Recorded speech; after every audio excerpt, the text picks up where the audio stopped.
I mean, first of all, your heart simply goes out to the family and friends who are learning that they lost their loved one here today. You mentioned off Wagner Lane. Now, police are still investigating this scene. They tell us that they found a woman's body in the wood line. They are still investigating back here. Crime scene investigation has arrived to kind of find out, you know, what exactly led up to this woman being found here. She was fun.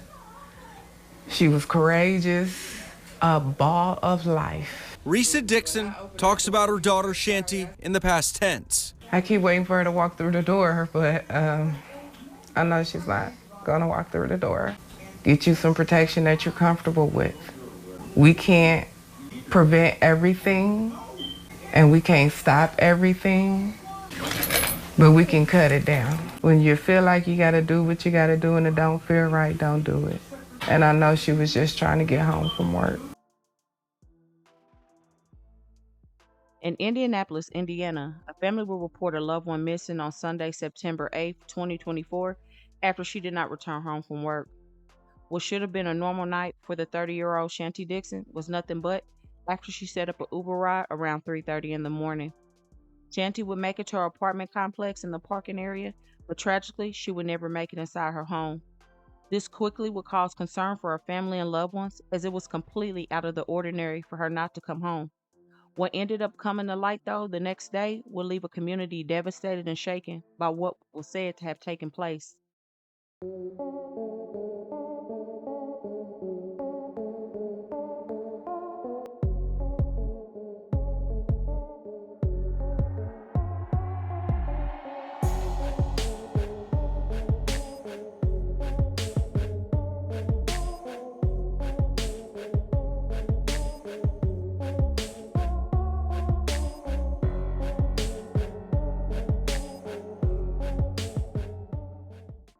Chanti Dixon, who was affectionately known as TT by many, was described as an all-around funny, outgoing, goofy, and full-of-life person who lived every day to the fullest.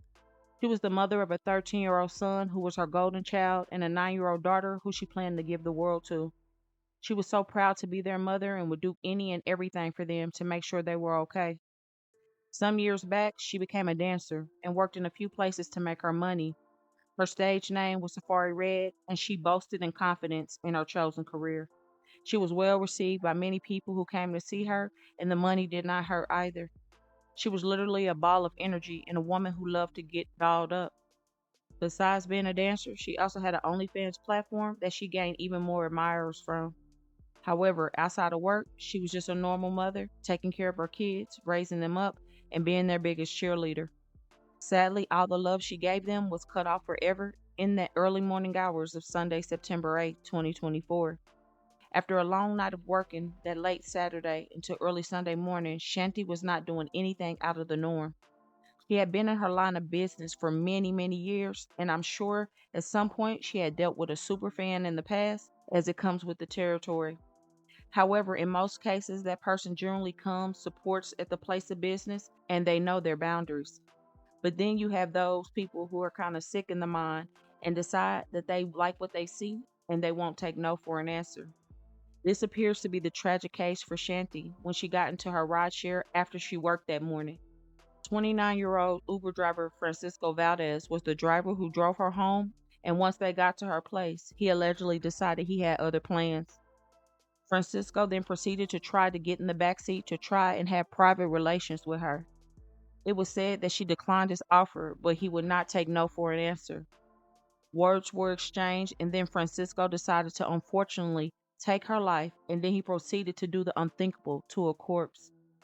After the very disturbing act, he then left her unclothed with a shirt over her face and put her body in a nearby wooded area. It would not take long for Shanty to be discovered lifeless by her own family after they tracked her phone to the location. The authorities were given an account of what happened after she was located. Detectives said they found the Uber driver's info and identified him quickly. The driver, Francisco, was located at a home on the 4400 block of Aristocrat Circle. Apparently, after Francisco was arrested, he admitted to everything before lying first. He initially claimed that he had dropped Shanty off and that a man tried to rob her and shot her in the leg. but allegedly he had confessed to the truth after being brought in for an interview. Detectives say Francisco admitted to shooting Shanty in the head while he was trying to have relationships with her in the back of his car. Then he allegedly claimed that a comment she made upset him, so that's what made him shoot her initially. Francisco then allegedly told detectives he dragged her body from her car and put it behind a concrete barrier at the end of Wagner Lane. A rideshare driver admits to detectives he shot and killed a female customer. That woman's body was discovered on the near southeast side yesterday. CBS 4's Jesse Wells spoke to the woman's family and to police at the IMPD police chief about this case. The victim's family tells me they tracked her phone down to these woods where they found her body and called police. Less than 24 hours later, IMPD had the suspect in custody and are now preaching a message of prevention. Just after 1 o'clock Monday afternoon, in these woods on Indy's near southeast side, a woman who had been reported missing hours earlier was naked with a shirt pulled over her head. Police believe 30-year-old Chanti Dixon had been and shot.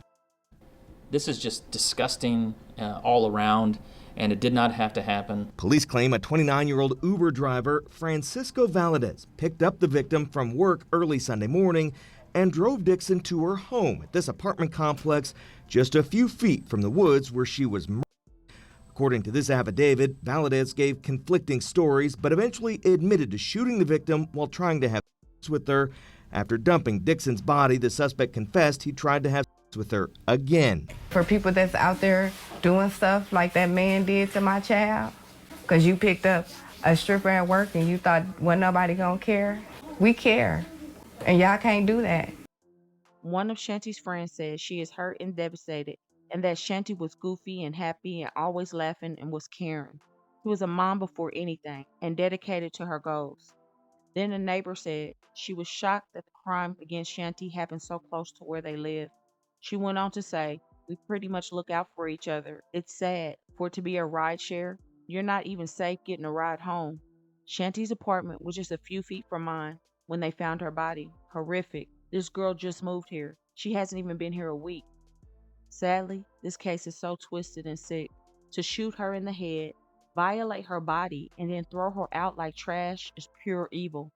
I can't even imagine the pain the family felt seeing her laying in the woods, unalive with no clothes, let alone having to deal with she's forever gone. Then Francisco, apparently an already felon with some similar charges in December 2023, so I don't know how he got the job with Uber, and that's a big question. Even though it was said to be a random crime, can't help but think that maybe he possibly been watching her and somehow in some way got to her through working for rideshare. That may not be the case, but let me know your thoughts. He had no right to do what he did, and it breaks my heart to think of what she went through. Her life mattered, and now her 2 kids, who are old enough to understand, will forever have to deal with this pain. My thoughts and prayers are with all involved, and I pray that full justice is served. So please don't forget to comment your thoughts and prayers for this family in their difficult time, and hit that like button and share to make your people aware. And as always, remember to stay woke. Things change quickly.